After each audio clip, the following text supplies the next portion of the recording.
Amém? Diz assim a palavra do Senhor: então esta mulher, uma filha de Abraão, a quem Satanás mantinha presa por 18 longos anos, não deveria no dia de sábado ser libertada daquilo que aprendia? Tendo dito isso, todos os seus oponentes ficaram envergonhados, mas o povo se alegrava com todas as maravilhas que ele estava fazendo. Então Jesus perguntou: com que se parece o reino de Deus?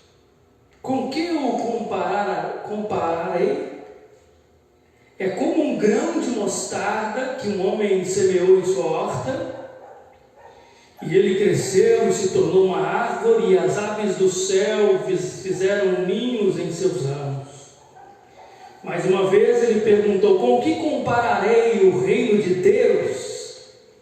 É como um fermento que uma mulher misturou com uma grande quantidade de farinha, e toda a massa ficou levedada.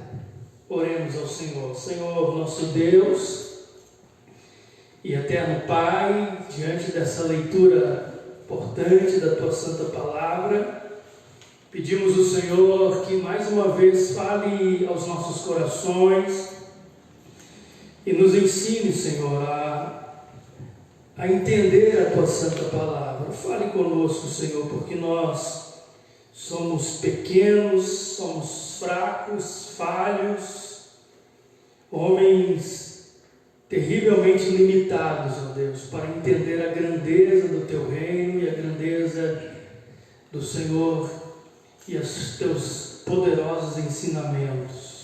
Senhor, renova as nossas forças, renova a nossa alegria, aquieta os nossos corações, que possamos ver a semente do Teu reino aqui nesta noite, ó Deus, como um pequeno grão de mostarda, mas que está em crescimento glorioso e vai alcançar todos os cantos da humanidade, Senhor. Te louvamos e Te bendizemos em nome do Senhor Jesus Cristo. O contexto anterior está falando de um milagre que Jesus fez no sábado, e ele foi acusado de ter quebrado o sábado porque ele havia curado uma mulher deficiente, curvada, e ele fez um grande milagre, curou aquela mulher, e os homens ficaram nervosos com Jesus porque Jesus tinha curado. É impressionante como é que os fariseus estavam odiando Cristo, estavam tão cegos que eles não conseguiam ver a grandeza do milagre. Eles mesmos reconheciam que ninguém podia fazer milagre se não fosse Deus. E agora Deus estava fazendo um milagre, Deus homem, Cristo, estava fazendo um milagre na frente deles. Aquela mulher foi escrava de Satanás durante 18 longos anos, corcunda, um milagre extraordinário, ela curada imediatamente. Os homens, em vez de glorificar a Deus, eles olham para Jesus, para aquela mulher, e falam: vocês têm 6 dias para serem curados, vem no 6º dia, mas não vem no sábado, porque o sábado é o sábado do Senhor.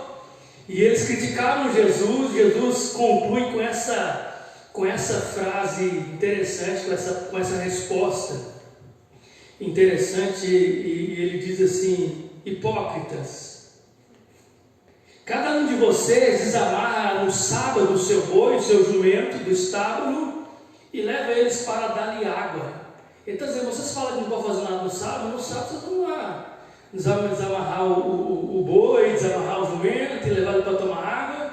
Isso pode.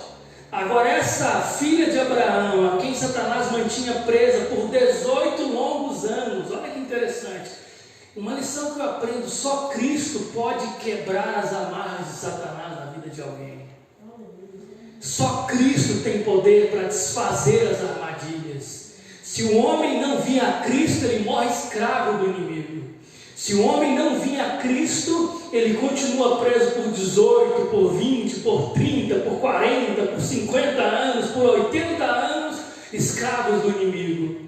Mas quando o homem vem a Cristo, todas as amarras, as algemas, algemas que prendem aquela pessoa, que estão aprisionadas por Satanás, são quebradas. Cristo tem poder para libertar.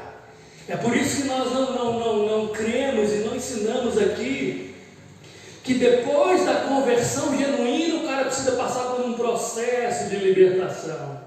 Não, nós não falamos isso.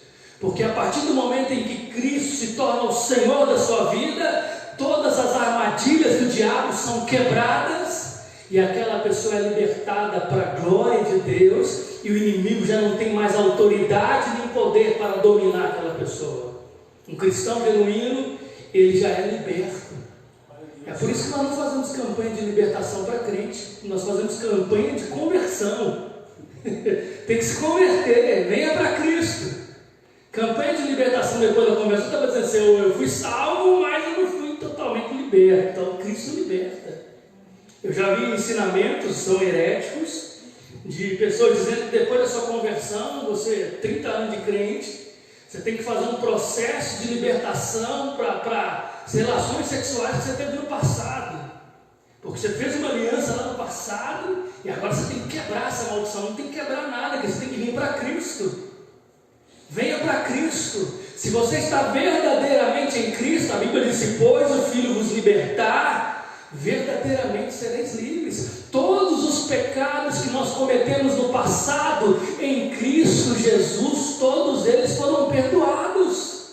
Toda maldição foi quebrada, toda amarra foi desfeita, e agora Cristo é o Senhor da nossa vida, e eu já não devo mais satisfação para o meu pecado, estou nem aí para as coisas que eu fiz no passado, já arrependi, já confessei-las a Deus, e Cristo, por sua graça e misericórdia, perdoou todas as elas, e agora não tem mais maldição sobre a nossa vida, porque o que tem é a bênção do Cristo bendito e o sangue de Cristo que nos purifica de todo pecado. Amém, queridos? Então não caia nessa história. Eu lembro de uma vez que uma irmã queria que eu fosse lá orar pelo irmão dela, que ela falou que o irmão estava oprimido, e eu lembro, queria que eu orasse e tal, mas a primeira coisa que me veio à mente ele precisa, não é de oração, ele precisa de conversão, ele precisa de vir a Cristo. Não adianta orar por ele, ele está oprimido, viciado, está fazendo um monte de coisa errada. Ele tem que se arrepender dos seus pecados, vir para Cristo, aí sim Cristo liberta ele de todo mal. Agora é orar, ele continuar provando, vai resolver o quê? Nós continuamos orando para que Deus tenha misericórdia dele e o converta. Mas aqui está dizendo que 18 anos, nos 18 longos anos, ele estava no lugar passado.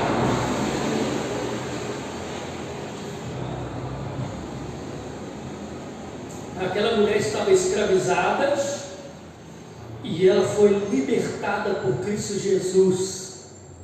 E tendo dito isso, todos os oponentes de Jesus ficaram envergonhados. Mas o povo se alegrava com as maravilhas que Jesus estava fazendo. Sabe que às vezes nós estamos perdendo essa capacidade de se alegrar com as maravilhas de Deus? Já observou que nós estamos perdendo isso aos poucos? A grandeza da criação, os milagres do dia a dia, os pequenos milagres que Deus faz todos os dias, nós perdemos essa capacidade de se alegrar com essas coisas gloriosas que Deus faz. A gente vê testemunho e a gente não se maravilha mais, mas aquela multidão estava se alegrando com as coisas que Deus fez. Você tem se alegrado com as coisas que Deus tem feito na sua vida? Cada dia que nós acordamos, cada manhã que você acorda vivo, cada dia que a gente chega em casa cansado à noite, é um dia de nós nos maravilharmos com a grandeza da criação de Deus. Até um copo com água deveria deixar de maravilhado, não deveria? Porque quem é que faz uma coisa tão boa igual essa? Só Deus vai fazer uma coisa dessa. O ser humano nenhum consegue criar. Esse dia eu estava lá na pista, lá dando aula, estava vendo um capim, que dá um trabalho danado para a gente manter a pista limpinha. E eu falava: pá, mas ter um capim é algo maravilhoso, porque a gente não consegue criar nem capim. Tudo que Deus faz é grandioso, não é? Você olha para uma árvore, nós vamos falar daqui a pouco sobre a parábola do grão de mostarda, nós perdemos essa capacidade de se maravilhar. A gente vive, a gente cai na rotina. A gente está mais preocupado na rotina das coisas humanas terrestres, que a gente perdeu essa capacidade de se maravilhar. Quando a gente vai para uma praia, por exemplo, quando chega os primeiros minutos na praia, como é que a gente faz? Uau! Que praia linda! Passa 2 dias, você está dentro do quarto do hotel, deitado na cama, assistindo o programa do Ratinho.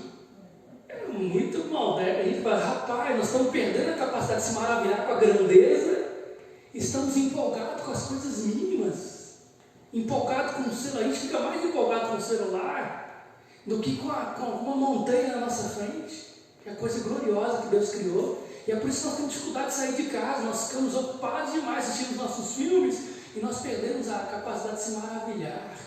Queridos, tudo que Deus fez é maravilhoso. Tudo que Deus fez deveria encher o nosso coração de gozo e de alegria, de prazer. Cada garfada na comida devia encher nosso coração de glória para Deus. Dizer, Deus, que coisa maravilhosa esse arroz. São milhões e milhões de grãozinho que Deus criou. E que a gente coloca um pouquinho de água e cozinha, fica uma coisa maravilhosa. E Deus faz todos os anos milhares e milhões de grãos para nos alimentar. Com sabores diferentes, com texturas diferentes, com cores diferentes, com cheiros diferentes. E tudo é maravilhoso. Tudo é glorioso. E aquelas pessoas estavam se maravilhando com os milagres de Cristo. Querido, nós temos milagre todos os dias. Todos os dias. Você já se maravilhou deitando naquele colchão quente? De vez em quando eu falo, rapaz, que colchão maravilhoso que o Senhor me deu sabedoria para fazer. Dormir é uma coisa gloriosa, não é assim? A gente dorme uns farrapos de gente, não é assim? Ó, o está com a cara de cansado, Fabiano e eu, todo mundo derrubado hoje, a irmã Edilene, Carlos, irmão Gerardo, todo mundo cara de cansado. Mas amanhã todo mundo novinho, bonitão. Não é? O rosto está caído, semblante desanimado. De manhã só os preguiçosos que acordam cansados de manhã, né? A gente acorda num pique geral, porque o sono a gente desliga da tomada e é maravilhoso isso. É tudo glorioso, tudo deveria redundar em louvores para nosso Deus. É por isso que o cristão deveria, a primeira coisa que você faz quando você acorda, não deveria ser levantar da cama correndo, desesperado para sair e fazer alguma coisa. A primeira coisa que nós deveríamos fazer quando acorda, abre os olhos, é glorificar a Deus. Mesmo ainda deitados, e dizer, Deus, eu te louvo, Senhor, porque aquele cansaço foi tirado. Aquela carga pesada do trabalho foi tirada, e uma nova bateria foi dada para a gente. Agora a gente tem mais um dia inteiro para trabalhar. Isso é glorificar a Deus, queridos. É se maravilhar com a grandeza de Deus. Só que nós estamos tão impressionados, tão acostumados com a rotina da vida, que se não for uma coisa de outro mundo, isso não maravilha. Tipo, Deus está falando, eu nunca vi um paralítico andar, então eu estou maravilhado. Estou maravilhado porque eu estou vendo pessoas nascerem imperfeitas todos os dias. Isso deveria encher nosso coração de louvor. Deus, eu sei, eu não estou vendo paralítico curar, mas eu estou vendo milhares de pessoas que não precisam de cura e são sustentadas pelo Senhor. Isso é maravilhoso. Isso é glorioso. Não é, irmão? Nós precisamos se maravilhar mais com esse Deus, com esse reino maravilhoso do nosso Deus. E as pessoas estavam, os oponentes, envergonhados, porque estavam criticando Jesus, mas os cristãos estavam felizes. Você está feliz com Jesus, com o que Ele tem feito na sua vida? Você tem motivos para glorificar a Deus todos os dias de manhã, e dizer, Deus, que maravilha de vida que o Senhor me deu, que vida gloriosa, me dá mais uns 80 anos, ainda quero viver mais 80 tranquilão, porque essa vida é boa demais. É maravilha, irmãos, o cristão precisa ser grato a Deus. E a última coisa que nós fazemos no dia deve ser o quê? Gratidão a Deus. Você chega em casa cansado, você reclama do cansaço, ou você agradece a Deus pelo cansaço? Agradecer a Deus porque o cansaço é fruto do seu trabalho. Deus, o Senhor me deu um trabalho, e com esse trabalho eu tenho sustentado a minha casa. Com esse trabalho eu comprei essa televisão, comprei esse sofá, comprei esse apartamento, comprei esse carro, que sustenta a minha família. Eu estou exausto. Eu falo assim, meu Deus, eu estou morto de cansado, mas glória a Deus por esse trabalho, glória a Deus por esse cansaço, porque é melhor estar cansado de trabalhar do que estar cansado de ficar em casa. É ou não é? Já ficou em casa na quarentena, fiquei 30 dias, fiquei doido lá, não saí fora. Que coisa horrível ficar dentro de casa. Maravilhar com as coisas de Deus. E se você começar a procurar, você vai ter milhões de motivos para se maravilhar todos os dias. Um abraço da sua esposa é algo maravilhoso. É ou não é? A gente que é casado, coisa maravilhosa ter a esposa do nosso lado. Um carinho que a gente recebe, uma massagem que a gente recebe, é tudo maravilhoso. Meu Deus, tudo é glorioso. Mas nós acabamos a rotina e reclamamos muito da vida e esquecemos de se maravilhar com as coisas que Deus tem nos dado. Nós reclamamos mais do que tudo na vida. Amém, queridos? Então agora ele muda de assunto, ele está falando sobre, agora ele vai falar sobre o reino de Deus. Isso aqui é maravilhoso. Ele diz, então, Jesus perguntou ele estava na sinagoga, ele não estava na sinagoga, ele estava ensinando para aquelas pessoas, e ele faz uma pergunta: com que se parece o reino de Deus? Com que eu vou comparar o reino de Deus? Antes de falar sobre a comparação, eu quero abrir um parênteses aqui e falar sobre o que é reino de Deus. Quando Deus está falando de reino, ele está falando de quê? Reino de Deus, ou reino dos céus, como algumas traduções dizem. Eu vi essa definição hoje de tarde, quando eu estava preparando o sermão, eu achei muito válida e muito importante essa definição. Reino de Deus é o domínio salvífico de Cristo na vida das pessoas. A gente sabe que o reino de Deus chegou na vida de alguém é quando aquele alguém tem Cristo como seu rei. Se Cristo reina na sua vida, então é chegado no seu coração o reino de Deus. Reino de Deus é o reino salvífico de Cristo Jesus no coração e na vida de alguém. Quando alguém é salvo, então chegou na vida daquela pessoa o reino de Deus. O que significa? Que agora ele não olha para Cristo mais como um ser careta, como o mundo olha, como um ser romântico, bonitinho. Deus, Jesus é tudo amor, que coisa mais linda. Não, agora nós olhamos para Cristo como o rei da nossa vida, o soberano da nossa vida, o Senhor da nossa vida, o proprietário. Significa que o governo salvífico dele alcançou um coração rebelde, rendeu aquele coração que era rebelde, que lutava contra ele, transformou aquele coração e tornou ele servo de Cristo Jesus. Agora nós olhamos para ele e falamos: ele é rei dos reis, ele é o rei por excelência na minha vida. O governo salvífico dele alcançou o meu coração impenitente e me salvou para a glória e louvor do teu nome. Querido, se o reino de Deus chegou na sua vida, então ele é rei da sua vida.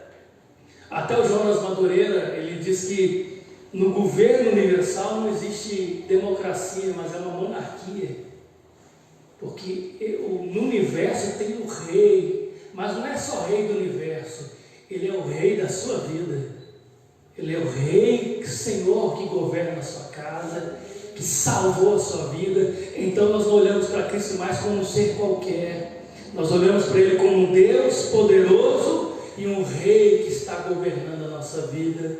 Então reino é o domínio do Rei Jesus Cristo sobre as nossas vidas. Amém, queridos? Então você faz parte do reino de Deus? Faz. Então significa que você tem um rei. Nós temos um presidente lá em Brasília, mas acima do presidente nós temos um rei.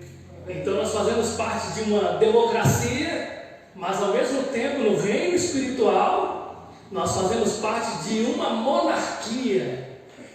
Nós temos um governo, nós temos um rei que governa a nossa vida, e nós devemos a nossa satisfação mais do que ao nosso governo terrestre, nós obedecemos primeiro o rei sobre excelência. Então nós devemos respeitar as autoridades, porque é bíblico, mas quando é que a Bíblia me dá autorização para não respeitar a autoridade? Quando ela está tentando passar por cima do governo de Cristo. Aí, até aqui eu posso obedecer, mas daqui para cá não obedece. Mas aprovou a lei do aborto, não importa. Na monarquia que eu faço parte, do reino dos céus, abortar é crime, é pecado e é assassinato, e Deus condena isso. Então não adianta, vou aprovar bilhões de leis, eu não estou nem aí. Eu faço parte de uma monarquia que nesse reino é proibido fazer essas coisas. Amém, queridos? Então reino de Deus significa governo salvífico. Isso é maravilhoso. Você fazer parte do plano de salvação de Deus para a nossa vida. E ele faz uma pergunta: a quem que eu vou comparar esse reino de Deus? Aí ele diz: o reino de Deus é comparado com um grão de mostarda que um homem semeou na sua horta.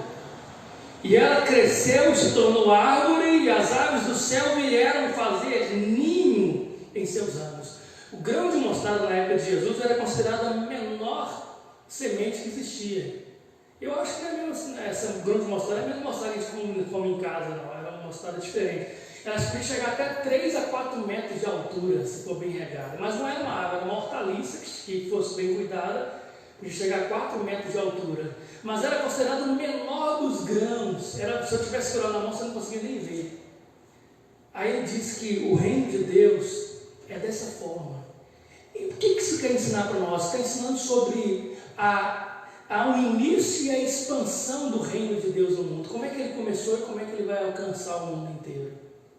Porque quando o reino de Deus começou, ele foi implantado por Cristo Jesus. No Antigo Testamento ele foi prometido, nos Evangelhos ele foi implantado nessa montanha. Por Jesus diz a Deus, sempre pregava dizendo: se é chegado o reino dos céus, arrependam, é chegado o reino. Ou seja, o reino estava sendo implantado, mas o reino começou tão pequeno, tão insignificante, que ninguém dava nada por ele. Alguém olhava: esse reino aí, e Jesus Nazareno, lá daquela vilazinha, pobre, filho de José e Maria, arrumou 12 homens que são iletrados, a maioria era pescadores, e alguém vai: esse aí falando que o reino chegou, esse reino aqui vai dar nada. Jesus falou: o reino de Deus é como um grão de mostarda.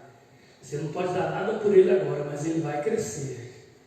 Ele vai crescer tanto que as aves do céu vão vir fazer ninho nele. É isso que está dizendo. Sabe o que acontece com nós perdemos, nós estamos tão empolgados às vezes com as coisas grandes, que nós perdemos a capacidade de valorizar as pequenas coisas.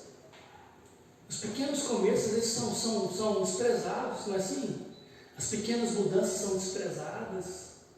Os pequenos empregos são desprezados, as pequenas igrejas são desprezadas. Aí você vê aqui, mas é uma igreja muito pequena. É por isso que as pessoas, os grandes músicos, não gostam de vir nas grandes igrejas, nas pequenas igrejas. Vem?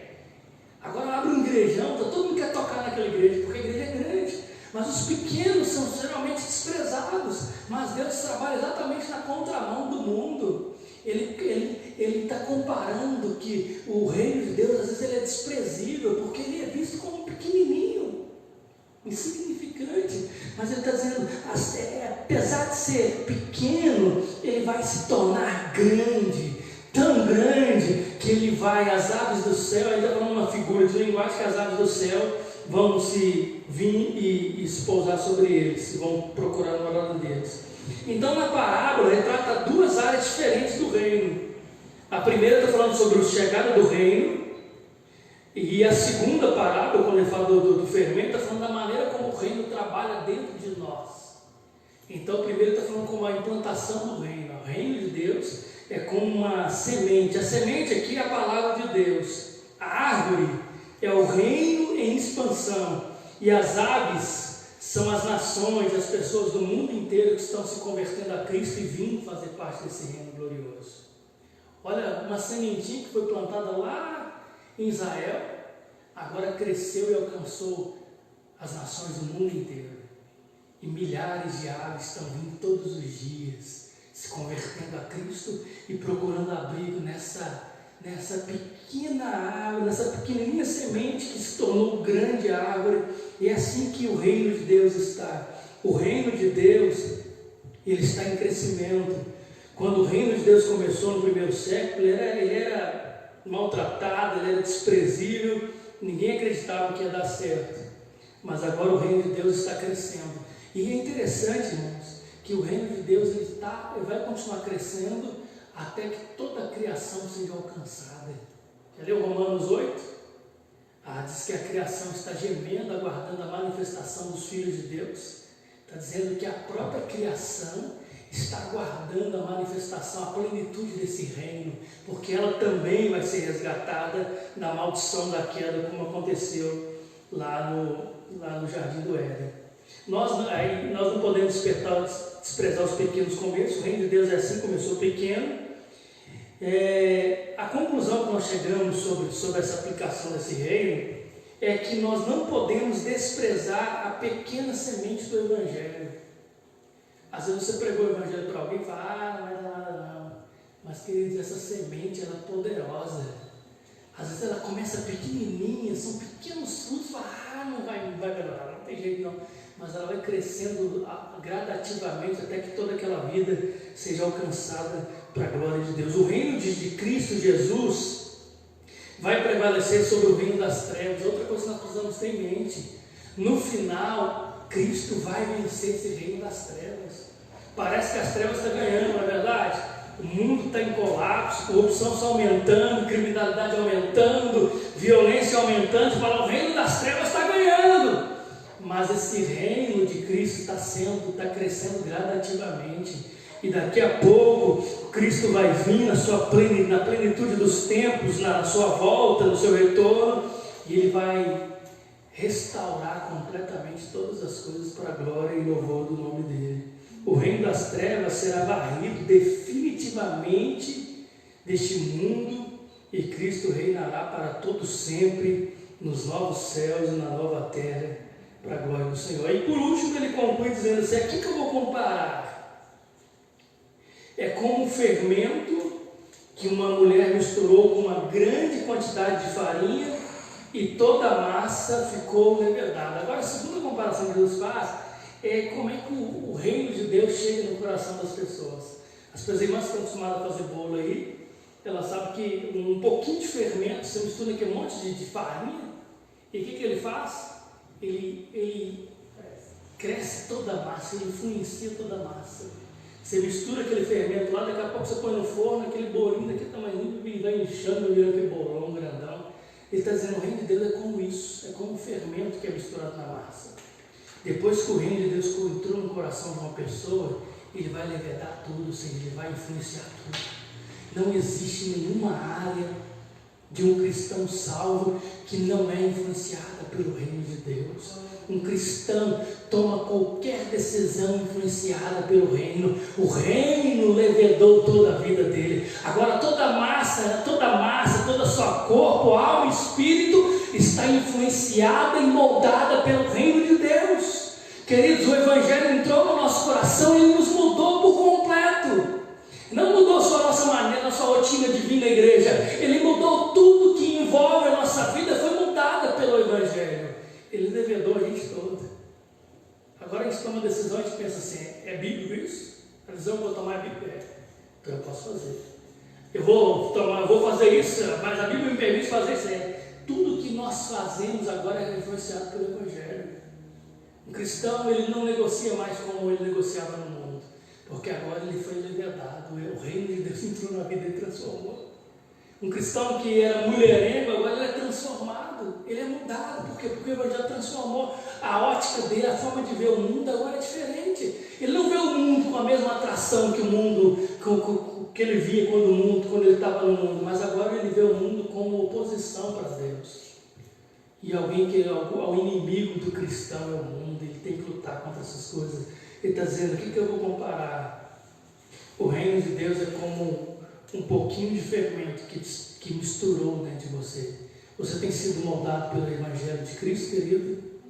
O seu coração foi, esse fermento do reino de Deus alcançou sua vida, e agora você foi purificado, transformado, e a sua vida agora toda é moldada a viver para a glória do Senhor. Quando nós moldamos isso, quando você é moldado por esse fermento do Evangelho, tudo que a gente faz é para a glória de Deus. Até o seu trabalho é uma forma de cultuar a Deus. É uma glória para Deus, é glorificação de Deus, é a obra de Deus também, o meu trabalho. Então eu não estou trabalhando mais para o meu patrão somente, eu estou trabalhando para Deus.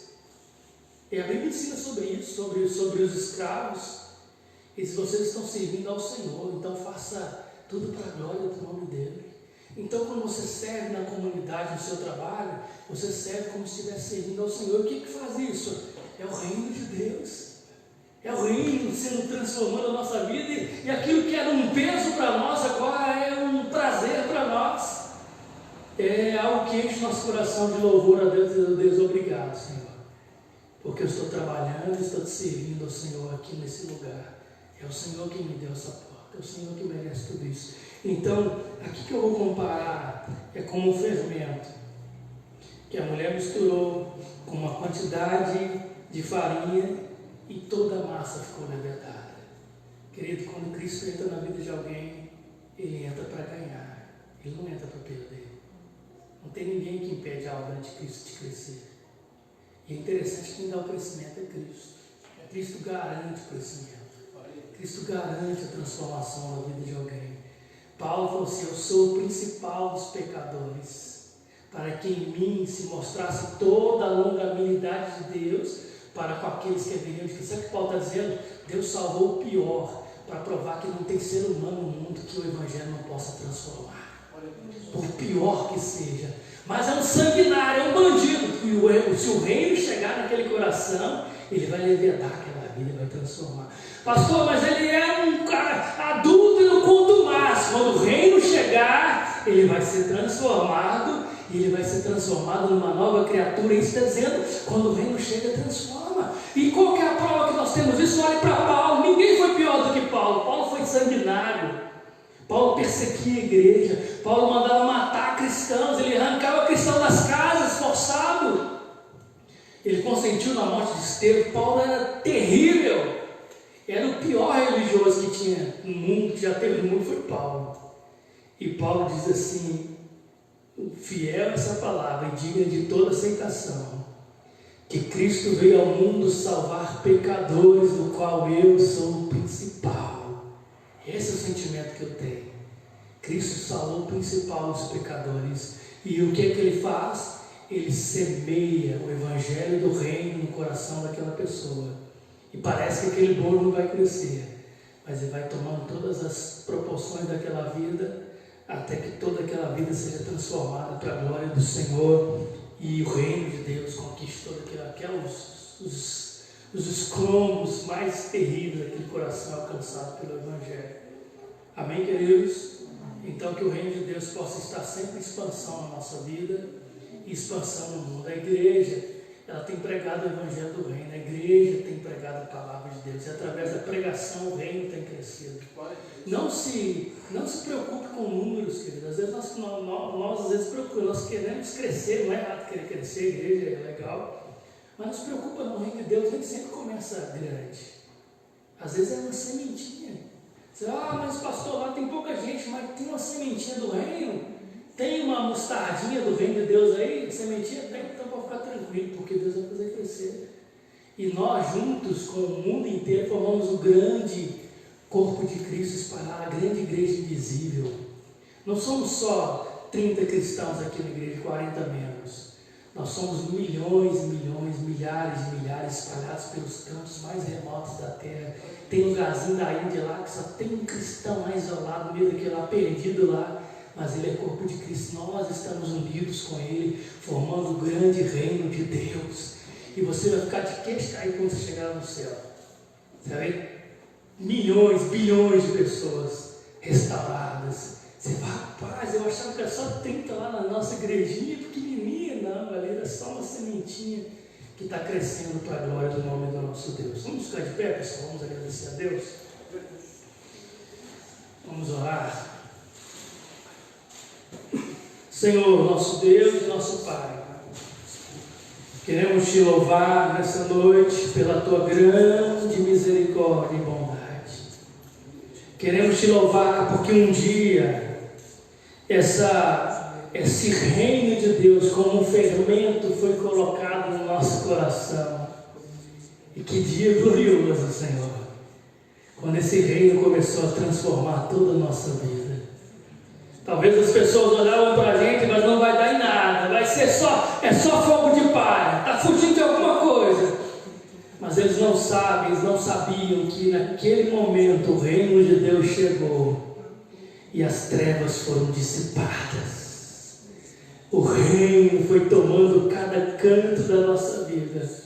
até aquele quarto escuro de pecado escondido, foi alcançado pelo reino de Deus e foi limpo, transformado para a glória e louvor do teu nome. Te louvamos, ó Deus, porque o teu reino tem crescido em todo o mundo. Aquela sementinha que foi plantada lá na Galileia, lá em Nazaré, lá em Jerusalém, ela foi expandindo. Apesar das oposições, apesar dos inimigos, apesar da dura perseguição contra o reino, apesar de o inimigo ter lançado todo o seu poder bélico contra a igreja para parar o reino, mas o reino tem crescido, Senhor, em meio à perseguição. O reino tem avançado, Senhor. Lá na China, onde o comunismo tem perseguido duramente a igreja, a China está se tornando a maior igreja do mundo. Eu te louvo, Senhor, porque nada pode parar o crescimento do reino. Na Coreia do Norte, lá onde os cristãos são mortos, torturados, lá a igreja tem crescido, Senhor. No Oriente Médio, nos países muçulmanos, o evangelho está crescendo gradativamente, e essa árvore tem se tornado árvore frondosa, e milhares de pássaros têm vindo e têm pousado nessa árvore e têm encontrado esperança, têm encontrado perdão de pecados, têm encontrado libertação, têm encontrado alegria plena, porque esse é o reino de Deus. É o governo salvífico de Cristo alcançando milhões de pessoas em todo o mundo. E eu te louvo, Senhor, porque um dia vamos nos unir a todos os cristãos do mundo inteiro no cântico de Moisés lá na eternidade, e vamos cantar: digno é o Cordeiro de Deus, digno é o Rei que reina no reino celestial, porque este Rei comprou para si homens de todas as tribos, línguas e nações. Homens de todos os cantos do mundo foram contaminados pelo evangelho do reino, pelo fermento do evangelho, e esse fermento levedou aquela vida, e ela foi transformada em pequeno Cristo, que vive para a glória e louvor do teu nome. Senhor, nos ensina a nos alegrar com esse reino. O reino já está entre nós já estamos no reino, nós já somos governados por esse rei, e esse rei é maravilhoso. Nós queremos te louvar, ó Deus, por esse governo maravilhoso do Senhor na nossa vida. Estamos aguardando o dia glorioso em que nós estaremos no reino em sua plenitude. Oh Senhor, novos céus, e não haverá mais mar, não haverá mais tribulação, angústia, morte. Senhor, que dia glorioso em que encontraremos os nossos irmãos que se foram e que estão nesse reino, nos aguardando para aquele dia glorioso em que cearemos com Cristo no reino em sua plenitude, e diremos: eu fui levedado pelo Evangelho. Depois que o Evangelho chegou, minha vida nunca mais foi a mesma. Eu nunca mais tive paz para pecar. Eu pecava com paz, agora eu peco e é uma guerra dentro de mim, porque o reino de Deus não permite que o reino das trevas vence. Ainda que caiamos, tropeçamos, erramos, mas aí está o reino de Deus nos restaurando, nos transformando e nos moldando, e Ele está crescendo cada dia mais, e nós te louvamos, ó Deus, porque apesar de sermos um pequenino rebanho desse reino, nós não estamos desanimados, porque nós estamos olhando no todo, estamos vendo as folhas desse reino alcançando nações e povos e tribos, e o nome de Cristo sendo glorificado e exaltado, e pessoas sendo transformadas para o louvor da sua gloriosa majestade. Te louvamos, ó Deus, porque o Senhor nos escolheu para fazer parte desse reino. Nós, vis pecadores, homens maus, terríveis, como diz o apóstolo Paulo, piores pecadores, mas a graça nos alcançou, e a semente o reino de Deus, como o fermento, ele não perdeu o seu valor. Ele transformou essa massa ruim, ele transformou essa massa que não prestava num lindo bolo para a glória do nome de Deus. E no final é o seu nome, Senhor, que será exaltado para sempre. Que a graça de nosso Senhor Jesus Cristo, que o amor de Deus o Pai e que as doces consolações do Espírito Santo sejam sobre a vida da igreja, não só hoje, mas para sempre. E a igreja diz: amém. Deus abençoe, meus amados irmãos, vão em paz. Amém. Aleluia. E até domingo. Glória a Deus.